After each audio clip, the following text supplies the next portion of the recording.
दोस्तों नमस्कार, स्वागत है आपका आपके यूट्यूब चैनल एग्जाम 91 पे। चलिए भाई दोस्तों, देखिए जैसा कि हम लोग डेली की डेली आपके लिए ईएमआरएस की जो ईएमआरएस जो है आपका क्या है, एकलव्य आदर्श आवासीय विद्यालय जो हैं, ठीक है। तो एकलव्य और ये आदर्श आवासीय विद्यालय जो है, इसके लिए हम लोग एक प्रैक्टिस सेट डेली की डेली कर रहे थे कि इसका कंप्यूटर का कर रहे हैं। मैंने आपको इसको 2000 क्वेश्चंस कराने की बात कही थी। ये जो 2000 क्वेश्चंस हैं, ये कोई ऐसे वैसे क्वेश्चंस नहीं है, ये काफ़ी सिलेक्टेड क्वेश्चंस हैं, ठीक है। क्योंकि 20 नंबर का करंट क्वेश्चन आपका आना है इसमें कंप्यूटर, और कंप्यूटर इतना आसान भी नहीं आना है कि जैसे नॉर्मल बच्चा कोई भी 20 के 20 कर ले। अगर आपको 20 में 17-18 नंबर चाहिए तो उसका एक ही तरीका है कि जो डेली की डेली मैं प्रैक्टिस सेट आपको प्रोवाइड करा रहा हूँ, ये डेली की डेली आप लोग ज़रूर देखिए, और हो सके तो इनको अपने आप से सॉल्व करके लास्ट में मैच ज़रूर किया करें कि मैंने कितने सही कर पाए, ठीक है। इसीलिए मैं इसका पीडीएफ भी दे देता हूँ, आपको प्रोवाइड कर देता हूँ। प्रोवाइड वह कहाँ करता हूँ, टेलीग्राम चैनल पे। तो आप लोग टेलीग्राम चैनल को जो है ज्वाइन हो जाइए वहाँ पे, और वहाँ पे मैं जो भी चीज़ें अपने चैनल पे पढ़ाता हूँ सारे के सारे मैं वहाँ पे डाल देता हूँ। और देखिए वहाँ पे हमारे जो पेपर है उसमें जीएस भी 10 नंबर की आनी है। तो जीएस की 10 नंबर, क्या आपको लगता है 10 क्वेश्चन आएंगे तो क्या आपको बता के आएंगे, कहाँ से आएंगे? नहीं ना। तो उसके लिए भी दोस्त मेरे चैनल पे ही 12 बजे से जीएस का एक प्रैक्टिस सेट होता है, जो कि वो प्रैक्टिस सेट ऐसा प्रैक्टिस सेट है, कॉमन प्रैक्टिस सेट, जिसमें आपको सारे के सारे उसी लगे के पेपर से देखने को मिलेंगे जैसा कि पेपर में हर जगह पे आते हैं। तो दोस्त 12 बजे आप लोग उसको भी ज्वाइन कर सकते हैं। लाइव क्लास होती है, लाइव क्लास में थोड़ा बच्चे आ जाते हैं जो भी 10-12 तक आ जाते हैं, ठीक है। कभी कभार 20 से 24-25 तक हो जाते हैं। तो उनमें आप कंपटीशन जब करेंगे तो आपको थोड़ा सा एक अपने आप को देखने का पता चल जाता है कि यार मैंने अगर इतना सही कर पाया है तो इतना और होना चाहिए। तो इस चीज़ को थोड़ा सा मद्देनज़र रखिए और क्लास को ज़रूर ज्वाइन कीजिए।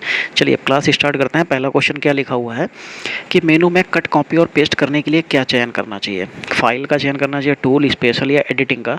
तो इसमें से जो एडिटिंग होती है उसी में आपको ऑप्शन आता है, या तो कट आएगा, कॉपी आएगा, पेस्ट, तीनों ऑप्शन आपको वहीं पर मिल जाता है। तो आपको एडिटिंग करनी चाहिए, ठीक। चलो फिर 152 नंबर देखो क्या लिखा है, डॉक्यूमेंट को विभिन्न स्थान पर सेव करने के लिए प्रयोग किया जाता है, किसको? तो सेव तो वो तो सेव आप कहीं भी कर सकते हैं, और सेव एज, वेब पेज के रूप में, सेव, उपयुक्त तो सभी। तो जब देखो उसने क्या कहा, विभिन्न स्थान पर सेव करने के लिए, ठीक है। विभिन्न का मतलब उसी स्थान का, जो जिस स्थान पर पहले सेव था उसी स्थान पर अगर सेव करना है तो किसका प्रयोग करते हैं? तो भाई हम लोग सेव एज का प्रयोग करते हैं, ठीक है। सेव एज में जो है हम लोग किसी भी उसमें एडिटिंग करके, जैसे अगर आपकी कोई पीडीएफ, आपकी कोई फाइल है, आपने उसको एडिट किया, और एडिट करने के बाद आप क्या करना चाहते हैं, आप चाहते हैं कि उसको हम लोग सेव कर दें, उसी नाम से सेव रहे वो जो भी है, तो आपको सेव एज करना पड़ेगा। 153 नंबर, वर्ड और एक्सेल के रूप में यूजर के प्रोग्रामों में निर्मित प्रोग्रामिंग भाषा को के रूप में जाना जाता है, किस में? तो देखो वर्ड और एक्सेल के रूप में जो यूजर के प्रोग्रामों में निर्मित प्रोग्रामिंग भाषा होती है उसको किस रूप में जानते हैं? 4GLS, माइक्रो भाषाएं, ऑब्जेक्ट ओरिएंटेड भाषाएं, विजुअल प्रोग्रामिंग भाषाएं, और इनमें से कोई नहीं। तो ये जो वर्ड और एक्सेल में जो के रूप में जो यूजर प्रोग्राम निर्मित प्रोग्रामिंग भाषा होती है उसको हम लोग कहते हैं विजुअल प्रोग्रामिंग भाषाएं। 54 नंबर, चौड़ाई या लंबाई की लाइनों से मिलकर बना कोड जो कंप्यूटर पठनीय है जाना जाता है, कौन सा जाना जाता है? ASCII code. आस्की कोड कहाँ होता है? American standard code for information interchange, ये इसकी फुल फॉर्म होती है आस्की की। फिर चुंबकीय टेप दे रखा है, OCR स्कैनर दे रखा है, और लास्ट में क्या दे रखा है? बार कोड दे रखा है। तो चौड़ाई और लंबाई, यानी कि जब आपकी लाइन्स ऐसे ऐसे करके, जब लाइन की एक पूरी एक सीरीज होती है हमारे सामने, ठीक है, तो इस तरीके की जो लाइन होती है इसमें जो बंद होती हैं, तो इन लाइनों से मिलकर बना जो कोड होता है उसको क्या कहते हैं? तो वो बार कोड कहलाता है, ठीक है। एक तो ये एक जो चौकोर में बना होता है, चौकोर में आपने देखा होगा इस तरीके से डिजाइन बनी होती है, इसमें ऐसे ऐसे करके, ये पूरा बार कोड कहलाता है। चलो 155 नंबर, एक वेब पृष्ठ को फिर से लोड करने के लिए कौन सा बटन दबाना पड़ेगा? तो भाई जब एक वेब पृष्ठ है, अगर उसको फिर से लोड करना है तो क्या करना पड़ेगा? आप रिफ्रेश कर लीजिए, F5 दबा लीजिए। F5 जो होता है रिफ्रेश करने के लिए ही होता है, तो आपको रिफ्रेश करना पड़ेगा। रीडू, रिलोड, रीस्टोर, कंट्रोल और रिफ्रेश, क्योंकि देखो पृष्ठ को फिर से लोड करना है तो रीलोड नहीं कर सकते। रीलोड करने का मतलब होता है वो फिर से दोबारा स्टार्ट होगा। रिफ्रेश करने का मतलब होता है जहाँ पे वो फंसा हुआ है उसके आगे काम करना। तो इसको यहाँ पे फिर से लोड करने के लिए आपको रिफ्रेश करना पड़ेगा। चलो 56 नंबर, पर्सनल कंप्यूटर को के रूप में एक साथ जोड़ा जा सकता है, किसके साथ में जोड़ा जा सकता है? सर्वर के साथ, सुपर कंप्यूटर, नेटवर्क या इंटरप्राइजेज के साथ में। देखो पर्सनल कंप्यूटर को एक के रूप में एक साथ जोड़ा जा सकता है, किसको? नेटवर्क के रूप में इनको एक साथ जोड़ा जा सकता है। एक कंप्यूटर आप यहाँ पे रखिए, ठीक है। उसके अलावा अगर एक दूसरा कंप्यूटर आपका यहाँ पे है, ठीक है, एक दूसरा कंप्यूटर यहाँ पे है। तो आप इनको कैसे जोड़ेंगे, तो आप इनको क्या करेंगे, इनको नेटवर्क के माध्यम से ही जोड़ सकते हैं, बिना नेटवर्क के माध्यम से इनको, क्योंकि जब आप दो कंप्यूटर को जोड़ते हैं तो वो नेटवर्क ही बन जाता है, उसको कुछ करने की ज़रूरत ही नहीं है। चलो भाई अगला क्वेश्चन 157 नंबर, निम्न में से कौन सा सत्य है। तो बाइट और बाइनरी संख्या में एक अंक होता है, नहीं। बाइनरी संख्या में तो दो अंक होते हैं, 0 और 1 होता है, उसका बेस ही 2 होता है। बिट डिजिटल संख्या का एक समूह प्रतिनिधित्व करता है, बिल्कुल नहीं करता है। 8 संख्याओं की बाइनरी संख्या एक बाइट कहलाती है, बिल्कुल भैया ये बिल्कुल सही हो जाएगा, क्योंकि 8 अंकों की जो बाइनरी संख्या होती है उसी से मिलकर बिट बनता है। चलो 58 नंबर देखो क्या लिखा हुआ है, निम्नलिखित में से कौन सा पूरे डॉक्यूमेंट को चयन करने के लिए इस्तेमाल किया जाता है। अगर आपको पूरा डॉक्यूमेंट एक बार में चयन करना है तो आपको पहले वहाँ पे ले जाके कर्सर रखना पड़ेगा। आप चाहो तो वहाँ से फिर सेलेक्ट करके नीचे बढ़ते चले हुए आओ, अपना जो माउस होता है उसको नीचे ड्रैग करते हुए चलो, सारा सेलेक्ट हो जाएगा। उसको करना थोड़ा सा मुश्किल काम है, इससे भी हो सकता है। दूसरा एक और ऑप्शन ये होता है कि आप शिफ्ट दबाइए, कर्सर को जहाँ पर रखा होगा आप शिफ्ट दबाइए, उसके बाद अपने जो है राइट एरो वाले की को आप प्रेस करके रखिए, वो लास्ट तक पहुँच जाएगा, आपका पूरा पैराग्राफ सेलेक्ट हो जाएगा। दूसरा ऑप्शन, फिर या तो हम कंट्रोल ए दबा दें तो हमारा हो जाएगा, तो यहाँ पे आपका कंट्रोल ए से मुझे मिल जाएगा। मैंने आपको 3 ऑप्शन बताए, तीनों ऑप्शन में से जो आपको ऑप्शन मिल जाए वही आपका सही होगा। चलो 159 नंबर, एक डिस्क पर एक चक्र क्या कहलाता है, कहा जाता है, सिलेंडर, ट्रैक, हेड या सेक्टर। तो देखो जैसे डिस्क है ये, ठीक है, ये एक तरीके की सीडी है, इस पर ऐसे ऐसे करके लाइन बनी होंगी, ठीक। इन्हीं लाइन में आपको गाने भरे जाते हैं, पिक्चर्स होती हैं, जो भी भरा जाता है, तो ये क्या कहलाता है, तो दोस्तों ये ट्रैक कहलाता है। क्या कहलाता है, ट्रैक कहलाता है। चलो भाई 160 नंबर, DSL एक कनेक्शन है। DSL जो है एक तरीके का कनेक्शन का उदाहरण है, किस तरीके का, तो नेटवर्क, बेतार, स्लो या ब्रॉडबैंड, तो ये ब्रॉडबैंड का कनेक्शन का उदाहरण हो जाएगा। चलो फिर यहाँ पे देखो, CPU द्वारा प्रोसेस हो रहे निर्देश और डेटा में स्थित होते हैं, उसमें किस में स्थित होते हैं, CD रोम, रैम, हार्ड डिस्क और एक मदरबोर्ड है इसमें ऑप्शन। तो आपको जो CPU द्वारा प्रोसेस हो रहे निर्देश कहाँ पे होते हैं, तो वो रैम में होते हैं। चलो भाई आगे बढ़ेंगे, 162 नंबर, निम्न में से को छोड़कर, निम्न में से 161 नंबर हो गया क्या, हाँ 161 नंबर अभी तो, हाँ हो तो गया, जिसमें रैम आंसर आया था, हाँ भाई बिल्कुल रैम आंसर वाला हो गया। निम्न में से खाली जगह को छोड़कर सभी को स्टोरेज उपकरण माना जाता है। चलिए भाई देखिए, फ्लॉपी डिस्क होती है, 2 पॉइंट कुछ MB की जो है फ्लॉपी डिस्क होती है, CPU, CD, hard disk drive, इनमें से कोई नहीं। तो देखो CD में जो है आप 700 MB तक स्टोर कर सकते हैं। हार्ड डिस्क ड्राइव ये तो आपकी मैक्सिमम जो है आपकी GB, TB, जेटाबाइट, पेटाबाइट यहाँ तक ले जाएं। फ्लॉपी डिस्क नहीं, सॉरी ये निशान नहीं लगाना था, फ्लॉपी डिस्क में लगभग मान के चलिए 2.47 होती है, 47 MB होती है, 7.47 MB होती है, कुछ ऐसे होती है, मुझे याद नहीं। लेकिन CPU जो होती है, CPU के अंदर खुद एक रजिस्टर्ड मेमोरी होती है, रजिस्टर मेमोरी जिसको कहते हैं, तो वो होती है। तो उसमें आपको डेटा स्टोर करने का CPU में नहीं मिलता, उसके अंदर जब जाएंगे तो आपको बहुत से साधन मिल जाएंगे। चलिए भाई 163 नंबर, आमतौर पर इस्तेमाल यूनिक्स कमांड डेटा जो 1S लिखा हुआ है, फिर कैट लिखा हुआ है, आदि में स्टोर होते हैं। कहाँ होते हैं, तो ये बिन डायरेक्टरी में स्टोर होते हैं। एक चिप पर 1000 ट्रांजिस्टर के साथ एक सर्किट कहा जाता है। जब अगर 1000 ट्रांजिस्टर्स होंगे, ठीक है, तो उसको क्या कहा जाएगा, तो देखो यहाँ पे लिखा हुआ है MCR, MSI और MIS, RJE, इनमें से कोई नहीं। तो ये जो लिखा हुआ है MSI, ठीक है, यही होता है।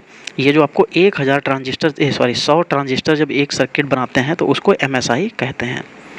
चलो भाई अगला देखिए 165 नंबर, 165 में क्या लिखा हुआ है, 1 मेगाबाइट लगभग के बराबर होता है, यानी कि 1 MB कितने के बराबर होता है। यहाँ पे देखो MB के कई तरीके होते हैं, MB को हम लोग कई तरीके से देखते हैं। आप अगर MB को देखेंगे तो KB से मिलकर बनती है, 1024 KB होती है। लेकिन अगर आपके सामने KB में आंसर नहीं है तो बाइट्स में आंसर है, तो फिर आपको 1024 और गुणे 1024 करना पड़ेगा। लेकिन जब हमारे पास 2 ऑप्शन होते हैं तो उस तरीके से फिर हमें देखना पड़ता है। यहाँ पे 1000 बिट्स हो ही नहीं सकता क्योंकि 1024 होता है, फिर 1000 बाइट्स वो भी नहीं हो सकता। हाँ बाइट्स होगा ठीक है, लेकिन 1000 नहीं हो सकता। वो कितना होगा, यहाँ पे 1000 नहीं होगा। फिर यहाँ पे 1 लाख दिखा हुआ है, 1 मिलियन बिट्स लिखा हुआ और 2000 बाइट्स, तो यहाँ पे 1 लाख बाइट्स जो होंगे वो आपको लेना पड़ेगा। चलो फिर यहाँ पे देखो, कंप्यूटर एक्सेस प्रदान करने के लिए उपयोगकर्ता के नाम और पासवर्ड के जांच करता है। कौन करता है? तो वो वेबसाइट करेगी, नेटवर्क करेगा, बैकअप फाइल करेगी या डेटाबेस करेगा, इनमें से कोई नहीं। देखो आपका जो कंप्यूटर होगा, ठीक है, अगर आप उसमें एक पासवर्ड डाल के रखते हैं तो वो एक्सेस किसके माध्यम से देगा? जब आप उसमें डेटा फिल करेंगे, क्योंकि अगर आपने उसमें जो भी पासवर्ड डाल रखा है वो डेटा कहलाता है। तो आप जब उसमें पासवर्ड इंटर करेंगे तो वो डेटा के साथ मैच करेगा और आपको अनुमति दे देगा अंदर जाने की। ठीक है, चलो भाई अगला क्वेश्चन 167 नंबर, कंप्यूटर जो यात्रा करने वाले उपयोगकर्ताओं के लिए पोर्टेबल और सुविधाजनक के रूप में इस्तेमाल होते हैं। कौन से होते हैं? लैपटॉप, आपको भी पता होगा लैपटॉप होते हैं। बहुत सरल क्वेश्चन था। चलो 168 नंबर, अवांछित ईमेल के लिए शब्द होता है, क्या होता है? अवांछित ईमेल जो होता है उसको क्या कहते हैं? समाचार समूह, यूजनेट, बैकबोन, फ्लेमिंग और स्पैम।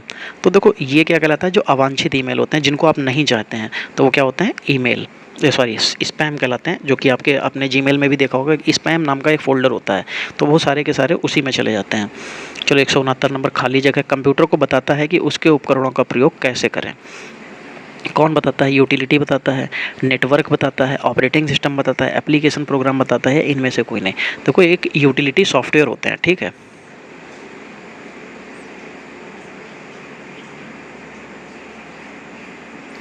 ठीक, ये यूटिलिटी सॉफ्टवेयर होते हैं। इसमें जैसे आपका जो जितने भी ये आपके एंटीवायरस होते हैं ये भी यूटिलिटी सॉफ्टवेयर ही होते हैं। ऐसे बहुत से यूटिलिटी सॉफ्टवेयर होते हैं। जब मैं अभी आपको चैप्टर वाइज कराऊंगा वहाँ पे मैं सारे एक्सप्लेन कर दूंगा, क्योंकि मुझे एग्जैक्टली अभी सारे के सारे तो याद नहीं है, ठीक है, क्योंकि मैं भी इंसान हूँ, चीज़ें सारी एक साथ में याद रखना थोड़ा सा मुश्किल हो जाता है, क्योंकि कई क्लासेस होती हैं, कई चीज़ों को दिमाग में रखना पड़ता है, कई बार कई चीज़ें स्किप भी हो जाती हैं।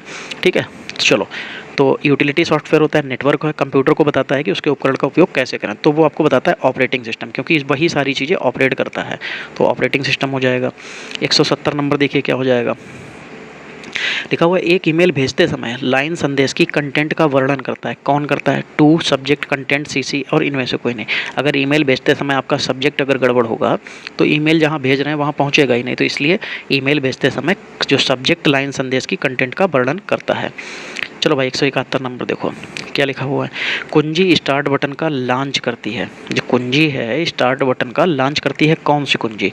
ठीक है, किसको लॉन्च करती है? स्टार्ट बटन को। ESC, शिफ्ट, विंडोज़, शॉर्टकट और इनमें से कोई नहीं। तो आप विंडोज़ की दबाइए, आपका स्टार्ट मेनू ओपन हो जाएगा। चलिए फिर 72 नंबर देखिए क्या लिखा हुआ है, लिखा हुआ है यहाँ पे कि डिग फ्रेगमेंटेशन का परम उद्देश्य क्या होता है? इसका होता है कि अधिक फ्री स्पेस करना। ठीक है, डिफ्रेगमेंटेशन जो होता है इसका मतलब होता है अधिक फ्री स्पेस करना या हट मतलब देना। ठीक है, अधिक फ्री स्पेस बनाना, ये लीजिए सेकंड ऑप्शन आपका सही हो जाएगा। 173 नंबर, इनपुट डिवाइस जिसे MS ऑफिस में काम करने के लिए इस्तेमाल नहीं किया जा सकता, जिसे MS ऑफिस में काम करने के लिए इस्तेमाल नहीं किया जा सकता। स्कैनर कर सकते हैं आप, माउस का काम तो बहुत ही ज़्यादा होगा, कीबोर्ड का भी होगा, जॉयस्टिक और लाइट पेन से तो हम लोग खैर बहुत कुछ उसमें साइन कर सकते हैं, उसमें कुछ लिख सकते हैं वो तो, लेकिन जॉयस्टिक का कोई काम नहीं। जॉयस्टिक का मेन काम जो होता है वो गेम के लिए होता है। किसके लिए होता है? गेम के लिए। चलो भाई 174 नंबर देखो क्या लिखा हुआ, खाली जगह, एक विधि है जिसमें कई संचार उपकरण कुशलतापूर्वक एक दूसरे से जुड़ते हैं। एक विधि है जिसमें संचार उपकरण कुशलतापूर्वक एक दूसरे से जुड़ते हैं, कौन सी कहलाती है? स्विचिंग, रिडंडेंसी, कैपेसिटी, डिटेक्टिंग और इनमें से कोई नहीं। तो यही एक ऐसा ऑप्शन होता है जिसमें कई उपकरण जो होते हैं आपके कुशलतापूर्वक एक दूसरे से जुड़ जाते हैं, जिनको स्विचिंग करते हैं। स्विच करेंगे तब आप एक दूसरे से जुड़ जाएंगे। 75 नंबर क्या लिखा हुआ है? 75 नंबर में खाली जगह, वेब पृष्ठों पर का एक संग्रह होता है। कौन ऐसा है जो वेब पृष्ठों का एक संग्रह होता है? और पहला पृष्ठ जिसे हम वेबसाइट खोलने पर देखते हैं, तो ये यहाँ पे तो आपका होम पेज आ जाएगा। ठीक है, इस खाली जगह में तो आपका होम पेज आ जाएगा। ठीक है, तो पहले वाले ऑप्शन में वेब पेज है, इसको काट दीजिए, सीधी सिंपल सी बात। दूसरे में होम पेज है, तीसरे में होम पेज है, चौथे में यहाँ पे आपको ऑप्शन में वेबसाइट दिख जाएगा आगे जाके, तो वो भी कट जाएगा, चौथा भी ऑप्शन कट गया। अब बचे आपके सामने दूसरा और तीसरा। फिर देखो क्या लिखा हुआ है, दूसरे वाले ऑप्शन में वेबसाइट लिखा हुआ है, होम पेज लिखा हुआ है, वेब पेज लिखा हुआ है और होम पेज। वेब पेज वो पेज होता है जो हमारे सामने होता है, उसको हम लोग वेब पेज कहते हैं। जैसे आप अगर गूगल खोलिए गूगल में डालिए सरकारी रिजल्ट, तो सरकारी रिजल्ट खुल के आया तो ये क्या हो जाएगा? एक तरीके का ये वेब पेज है। ठीक है, लेकिन अगर हम लोग डालते हैं कि www.sarkariresult.com, तब क्या हो जाएगा, ये होती है वेबसाइट। तो वेबसाइट जो होती है वेब पृष्ठों का एक संग्रह होती है, क्योंकि किसी भी वेबसाइट पे कई पृष्ठ हो सकते हैं। जैसे सरकारी रिजल्ट पे आप खोलिए तो वहाँ पे कई पृष्ठ होते हैं, तो इसलिए आपको यहाँ पे वेबसाइट और होम पेज आपका बिल्कुल सही हो जाएगा। चलो 176 नंबर, वर्ल्ड वाइड वेब की बैकबोन किसको माना जाता है? तो देखिए URL को, HTML को, HTTP को, FTF को, FTP को, इनमें से कोई नहीं। तो देखो URL यूनिफॉर्म रिसोर्स लोकेटर होता है, HTML ठीक है। खैर एक की मैंने फुल फॉर्म बता दी, लेकिन सारी की सारी फुल फॉर्म मेरे जो पुराने बच्चे हैं सारे लोग पढ़ चुके हैं, या जो नए बच्चे भी जुड़ रहे हैं, अगर उनको ये सारी फुल फॉर्म्स नहीं पता हैं तो आप लोग मुझे कमेंट में एक बार ज़रूर बताइएगा कि सर इसकी फुल फॉर्म्स मुझे नहीं पता है। ठीक है, आप लोग कमेंट नहीं करते हो, बहुत गलत तरीका है भाई, कमेंट किया करो, कमेंट करने के कोई पैसे नहीं पड़ते हैं। ठीक है, तो इसकी फुल फॉर्म आप लोग मुझे कमेंट करना, ठीक, इसकी फुल फॉर्म आपको कमेंट करनी है, इसकी भी। और रही बात इसकी, इसका ये तो आपका जो है वर्ल्ड वाइड वेब की जो बैकबोन होता है वो HTTP होता है। HTTP की फुल फॉर्म बताएंगे, और चारों इन सभी की फुल फॉर्म आप लोग मुझे कमेंट में बताएंगे। बहुत सरल है, बिल्कुल भी कठिन नहीं है, सारी की सारी आपको पता है। अब देखिए मैंने यहाँ पे 2 निशान लगा रखे हैं, आप कंफ्यूज हो जाएंगे उसमें कि सही कौन सा है। तो यहाँ पे आपका सही जो है वो HTTP सही हो जाएगा। चलो भाई आगे बढ़ेंगे। SMTP का पूर्ण रूप क्या होगा? सिंपल मेल ट्रांसफ़र प्रोटोकॉल होता है SMTP। जो मेरे पुराने बच्चे हैं वो उनको ये बिल्कुल रटा हुआ रखा है, SMTP हो गया, FTP हो गया, HTML हो गया, HTTP हो गया। देखिए क्यों रटे रखे हैं, क्योंकि हम लोगों ने डेली की डेली 50 क्वेश्चन की प्रैक्टिस सेट किया था UPPCL के लिए, जो कि हम लोगों ने करीब 40 से 45 दिन चलाया था। आप अगर सोचिए कि 40 से 45 दिन अगर आप क्लास करते हैं, बल्कि मेरी 120 के आसपास क्लासेस सिर्फ कंप्यूटर की है। अब आप सोचिए अगर कंप्यूटर की 120 क्लासेस कर लेते हैं तो पर डे 150 क्वेश्चन आपको मिल रहे हैं, तो 100 दिन में आपको 100 क्लासेस मिली, तो 100 क्लासेस में आपको कितने फिर हो गए? तो भाई 100 क्लासेस अगर आपको मिली हैं तो 100 क्लासेस में कितने आपको मिल गए जाके क्लास? तो ऐसे कर लीजिए भाई, 100 और गुणा में 50 कितने हो जाएंगे? 5000। अब अगर 5000 क्वेश्चन आपके सामने आ रहे हैं तो आप एक बात का अंदाज़ा मुझे ये बताइए कि क्या आपको कहीं से भी एक बार को भी ऐसा लगता है कि 5000 क्वेश्चन पढ़ने के बाद आपको क्वेश्चंस रिपीटेड नहीं होंगे या आपको याद नहीं होंगे? भाई याद हो जाएंगे। तो इसी तरीके से SMTP की full form simple mail transfer protocol, पहला ऑप्शन बिल्कुल सही हो जाएगा।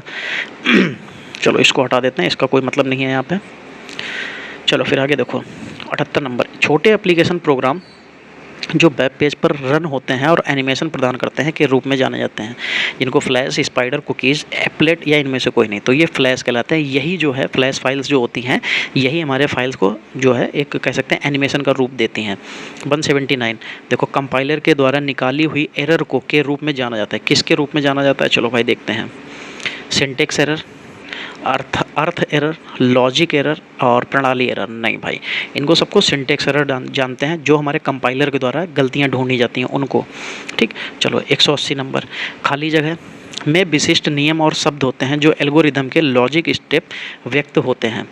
जो खाली जगह में विशिष्ट नियम और शब्द होते हैं जो एल्गोरिदम में लॉजिक स्टेप्स व्यक्त करते हैं, इनको सिंटेक्स कहते हैं। ठीक है, लैंग्वेज को समझना होता है दोस्त, खाली आप ऐसे ही पढ़ के जवाब नहीं दे सकते।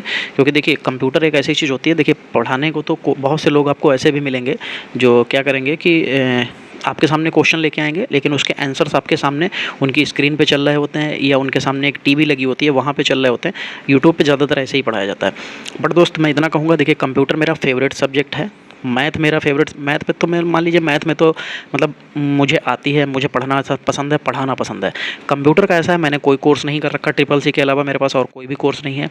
बट हाँ, कंप्यूटर मुझे पसंद है, पढ़ना और पढ़ाना दोनों चीज़ें, तो इसलिए मैं इसके बारे में बहुत कुछ जानता हूँ। तो क्या होता है कि मैं डायरेक्टली आपको आंसर भी बता देता हूँ, कई बार मैं इसके फैक्ट भी क्लियर कर देता हूँ, वो इसलिए क्योंकि मुझे ये अच्छा लगता है। चलो, प्रॉक्सी सर्वर निम्नलिखित में से किस लिए प्रयोग किया जाता है? तो ये प्रयोग किया जाता है जो वेब पेज होते हैं उन पर ग्राहक अनुरोध को जो है प्रोसेस करने के लिए प्रॉक्सी सर्वर का हम लोग प्रयोग करते हैं। तो यहाँ पे ऑप्शन नंबर बी आपका सही हो जाएगा। चलो भाई 182 नंबर देखो क्या लिखा हो, स्टोरेज को बिजली बंद कर देने के बाद अपने डेटा को बरकरार रखती है, स्टोरेज के रूप में जानी जाती है।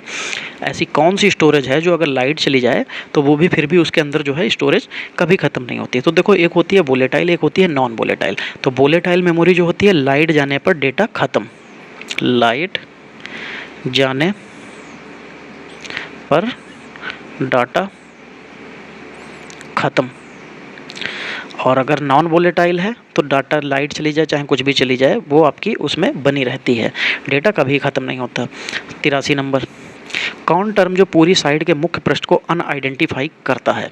कौन टर्म जो पूरी साइट के मुख्य पृष्ठ को अनआइडेंटिफाई करता है? तो होता है यूनिफॉर्म रिसोर्स लोकेटर, उसको कहते हैं। क्या कहते हैं? यूनिफॉर्म रिसोर्स लोकेटर, जिसको यूआरएल कहते हैं, URL।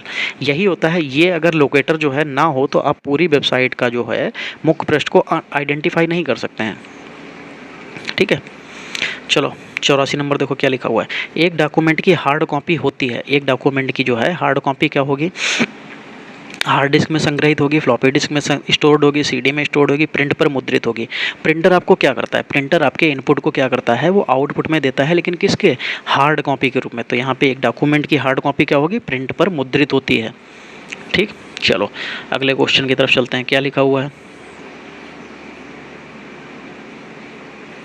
85 नंबर, कंप्यूटर का कौन से हिस्से को छुआ और महसूस किया जा सकता है? तो भाई आप एक बात बताओ, आपके सामने कंप्यूटर रखा है, आप उसके कौन से हिस्से को छू सकते हो? क्या कभी सॉफ्टवेयर को छू सकते हो? नहीं छू सकते हो। कंप्यूटर दो ही चीज़ों से मिलकर बना होता है, एक होता है हार्डवेयर और एक होता है दूसरा सॉफ्टवेयर। तो सॉफ्टवेयर को हम लोग छू नहीं सकते, बचा क्या? हार्डवेयर। तो आप हार्डवेयर को छू सकते हैं, बात ख़त्म। देखिए, अब क्वेश्चन तो हम लोग इसको कई तरीके से पढ़ सकते हैं, कई तरीके से ये बताए जा सकते हैं, पर दोस्त हम लोगों को याद कैसे रहता है, मेन चीज़ इस पे डिपेंड करती है। तो हमको बताना भी वैसे है जैसे याद रहती है। चलो, सीपीयू का पूर्ण रूप क्या होता है? इस क्वेश्चन का आंसर भाई मैं नहीं दे रहा, इस क्वेश्चन का आंसर आप लोग बताओगे।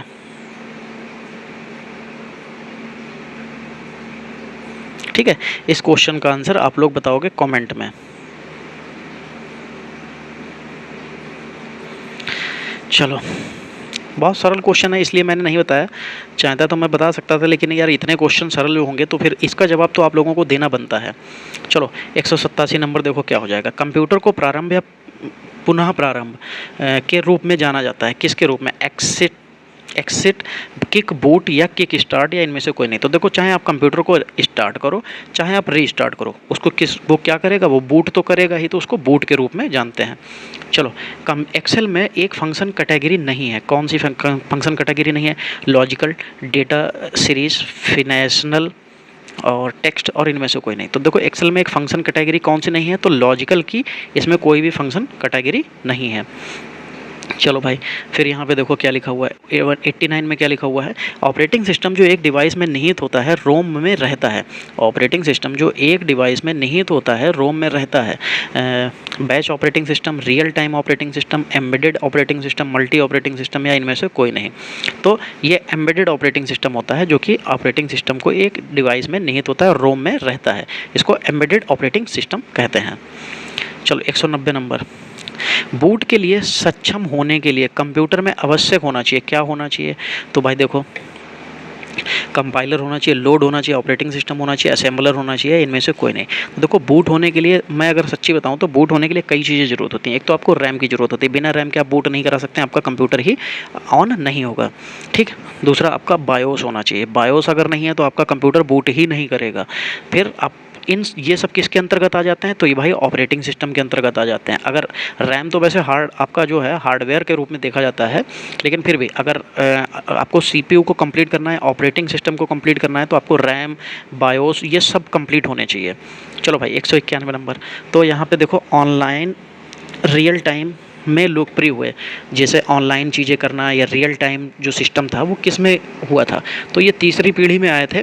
ठीक है, तीसरी पीढ़ी में ही हम लोगों ने माइक्रोचिप का इस्तेमाल करना स्टार्ट कर दिया था, तभी से ये जो है रियल टाइम और ये सारी चीज़ें स्टार्ट हो गई थी। चलो 92 नंबर देखो, खाली जगह अनुरोध डाटा पर सीधे जंप करने की डिवाइस की क्षमता है, वो क्या होती है? Sequential access. सीक्वेंशियल का मतलब होता है एक यहाँ पे तो एक यहाँ पे, ये डायरेक्टली नहीं, आपको एक जगह से दूसरी जगह जंप नहीं करेगा।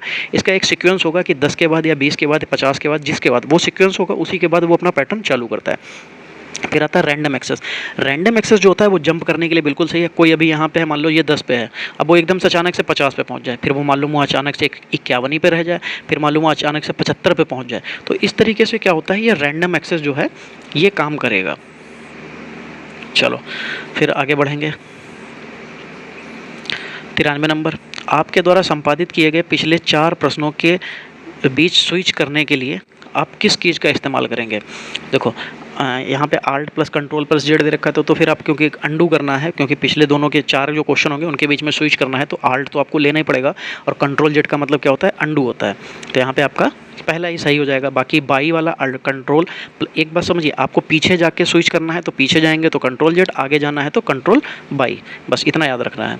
94 नंबर, वेब पेज बॉक्स प्रदर्शित करने के लिए फंक्शन की क्या होती है। जो वेब पेज बॉक्स होता है उसको प्रदर्शित करने के लिए फंक्शन की क्या होती है। अगर मेरे जो पुराने बच्चे कंप्यूटर पढ़ने वाले थे, इस क्वेश्चन को देखते ही तुरंत उनका आंसर क्या आता, F12, ठीक है, जिसको हाइपरलिंक भी बोलते हैं। हाइपरलिंक को एक्टिव करने के लिए F12 का इस्तेमाल किया जाता है।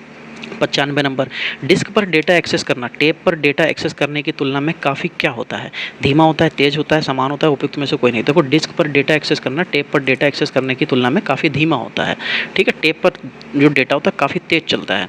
96 नंबर, निम्नलिखित में से किसे आधुनिक कंप्यूटर का जनक माना जाता है। अगर आधुनिक कंप्यूटर की बात आए, चाहे आपका कंप्यूटर का जो है जन्मदाता पूछा जाए, WW का जन्मदाता पूछा जाए, सब कौन है, चार्ल्स बेबेज।